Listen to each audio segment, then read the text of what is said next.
Bienvenidos, amigos.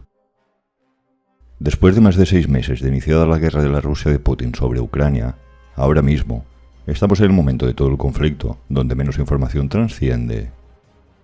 Desde que el ejército ucraniano ha pasado a la ofensiva, como pedido por su alto mando, la información sobre el desarrollo de los combates, las zonas donde estos se producen y sus respectivos avances han disminuido considerablemente.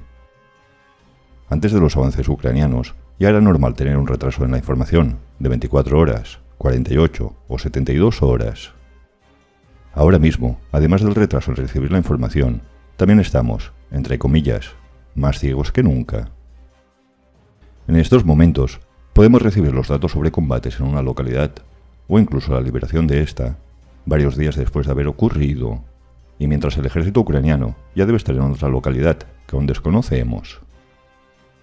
A pesar de estar a escuras y con cierto retraso en saber lo que está ocurriendo, continúa siendo bastante predecible cuáles deben ser las intenciones del alto mando ucraniano. En estos días, menos de una semana, los avances ucranianos conocidos y confirmados se han centrado entre el este de Izium y sobre la localidad de Liman, así como al este de Lysychansk. A muy pocos kilómetros al oeste de Lysychansk, el ejército ucraniano ha liberado las localidades de Bilohorivka y Spirne. Acercándonos más, podemos ver que el avance ucraniano ya se encuentra a menos de 10 kilómetros de la ciudad de Lysychansk. Y donde más se ha centrado la información que nos llega es sobre la ciudad de Liman. Es incluso posible que la ciudad ya esté en manos ucranianas y aún no lo sabemos, o que se confirme la liberación de esta mientras publico este vídeo. Una vez la ciudad de Liman sea controlada por el ejército ucraniano, más que previsiblemente, los siguientes avances se produzcan sobre las ciudades de Zarikne, Kremina y Rubizne, lo que potencialmente colocaría al ejército ucraniano en el flanco norte de la importante ciudad de Severodonetsk.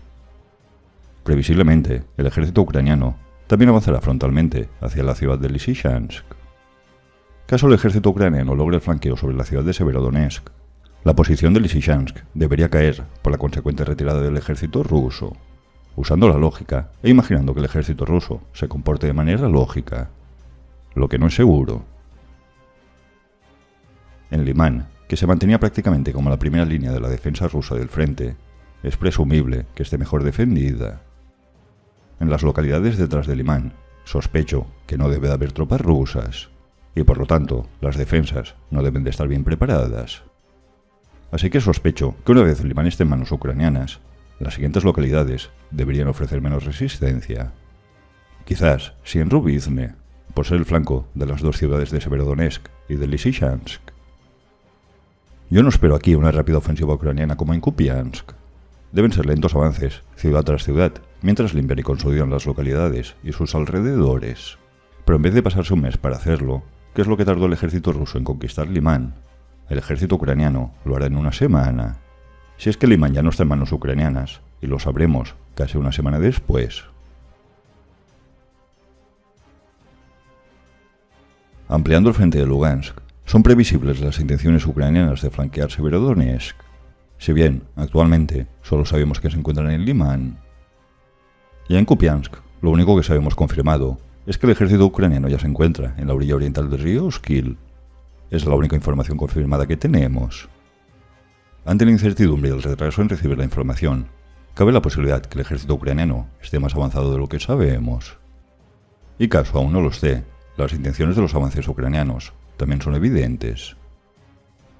En toda esta zona de la retaguardia del Donbass, alejada del frente ruso, debe de haber entre pocos soldados rusos, y ninguno, por lo que cuando el ejército ucraniano decida avanzar, no debería encontrar ninguna resistencia fuerte por parte rusa, a menos que el ejército ucraniano decida no avanzar en este sector durante varias semanas, y que el ejército ruso consiga traer soldados, no sé de dónde, y establezca algún punto defensivo en una de las mayores ciudades. Aquí, en mi opinión, la parte más complicada para el ejército ucraniano no debería ser la resistencia de los batallones rusos de combate, que no los hay a día de hoy, sino como ir avanzando por todo el frente y limpiar la zona de pequeñas unidades rusas, consolidar los territorios, buscar infiltrados y o traidores, así como desplegar las unidades ucranianas correspondientes, su logística, etc. Consolidar la zona, y que es de una extensión considerable.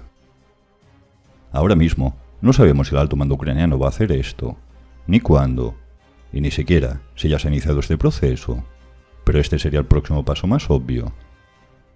Con el bajo número de tropas rusas y de poca capacidad de combate que hay en este sector de la retaguardia rusa, si el ejército ucraniano no avanza aquí, es porque deben de estar preparando otra sorpresa en otro lugar, porque esta zona, ahora mismo, es un caramelito. Aunque tampoco hay que olvidar que el alto mando ucraniano se está caracterizando por no precipitarse, por ser conservador, y tan solo está actuando en el momento más oportuno y adecuado. Lo único que sabemos confirmado es que el ejército ucraniano ya está al este del río Oskil, no sabemos dónde, y de la previsible caída inmediata en manos ucranianas de la ciudad de Liman. En el frente de Kherson, el otro punto caliente del frente, los combates continúan, con constantes ataques y contraataques por ambas partes, incluso con la repetida conquista y pérdida de ciertas localidades que cambian de manos, aunque en general ningún cambio que sea significativo.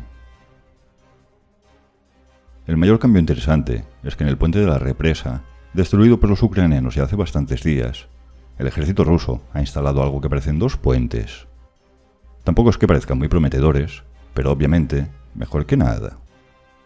Aquí, en general, la situación es la misma. Mientras Rusia puede enviar suministros constantemente y en las cantidades necesarias, los combates en el Oblast de Kherson serán parecidos a una guerra de desgaste.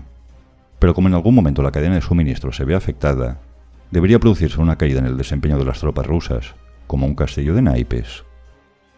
Y esta es la situación del frente ruso, con combates continuos e igualados en Kherson, y con el ejército ucraniano dominando y avanzando sobre el frente de Lugansk.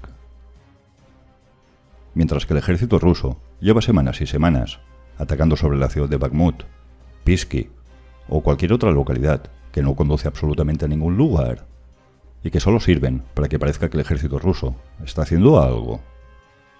Y ahora mismo Rusia necesita más carne de cañón, ya sea en forma de prisioneros o de reservistas, para continuar enviándolos a Bakhmut, a Pisky o a cualquier otra localidad que no conduce absolutamente a ningún lugar. Pero algo tiene que hacer Rusia para que no sea tan visible su cruda realidad. Y la realidad no es otra que Rusia ya ha perdido la guerra de Ucrania. Vamos a ver qué se inventan ahora en Rusia para no perder el poco territorio ucraniano que han conseguido invadir.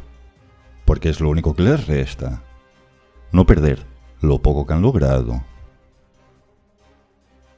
Suscríbete, dale a like si te ha gustado el vídeo y hasta pronto.